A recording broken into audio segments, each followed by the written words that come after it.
Bangladesh cricket board নারীদের খেলার মান উন্নয়নে প্রথমবারের মতো ঘরোয়া টুর্নামেন্ট আয়োজন করার উদ্যোগ নেয়, যার প্রেক্ষিতে প্রথমবারের মতো 2025-এ অনুষ্ঠিত হওয়ার কথা নারী বিপিএল। তবে পর্দা ওঠার আগেই এসেছে হতাশার খবর। কেন আয়োজনে দেরি হতে যাচ্ছে নারীদের বিপিএল, বিস্তারিত ডেস্ক রিপোর্টে। কোনো নামের সংযুক্তি ছাড়া এবছর শুরু হয় বিপিএল, কিন্তু আসরের শুরুতেই বিতর্কের মুখে পড়ে এবারের আয়োজন। সামনে আসে খেলোয়াড়দের বকেয়া পারিশ্রমিক নিয়ে অসঙ্গতি ও সন্দেহজনক পারফরমেন্সের মতো বিষয়গুলো, যার জন্য বিসিবিকে পড়তে হয় বিব্রতকর পরিস্থিতিতে। তবে বিপিএল শেষ হওয়ার পরই শুরু হতে যাওয়া নারীদের বিপিএল নিয়ে সৃষ্টি হয়েছে অনিশ্চয়তা।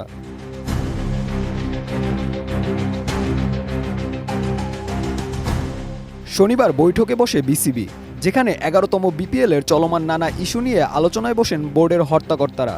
যার প্রেক্ষিতেই নারীদের টুর্নামেন্ট আয়োজনে বিলম্ব হচ্ছে নাকি আদৌ আয়োজন হবে না তা নিয়ে তৈরি হয়েছে ধোঁয়াশা।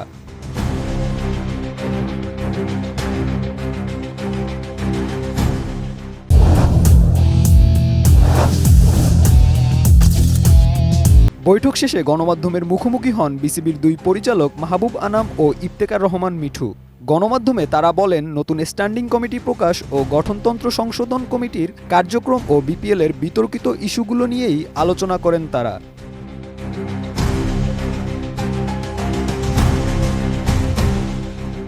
এ সময় নারী বিপিএলের প্রসঙ্গে ইফতেখার রহমান মিঠু মুখ খুলেন। তিনি বলেন, নারীদের বিপিএল নিয়ে তাড়াহুড়া না করার সিদ্ধান্ত নেওয়া হয়েছে।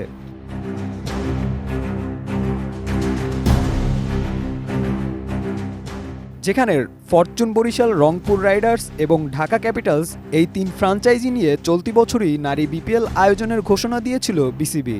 এমন ঘোষণা অবশ্য 2023 সালেও একবার এসেছিল, কিন্তু আয়োজনে তখনও ব্যর্থ হয় বিসিবি, যা শুধু পরিকল্পনাতেই থেকে যায়, বাস্তবায়ন আর হয়নি।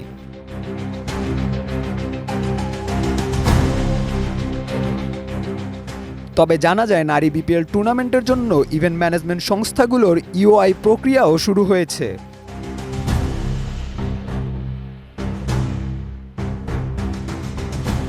যদিও বেতন কিংবা সুযোগ সুবিধায় পুরুষ ক্রিকেটারদের সমপর্যায়ে নেই নারী ক্রিকেটাররা, তারপরও বিশ্বজুড়ে আইসিসির পূর্ণ সদস্য দেশগুলোর মধ্যে যে পরিবর্তনের হাওয়া লেগেছে, সেই পথেই হাঁটতে চাইছে বাংলাদেশও।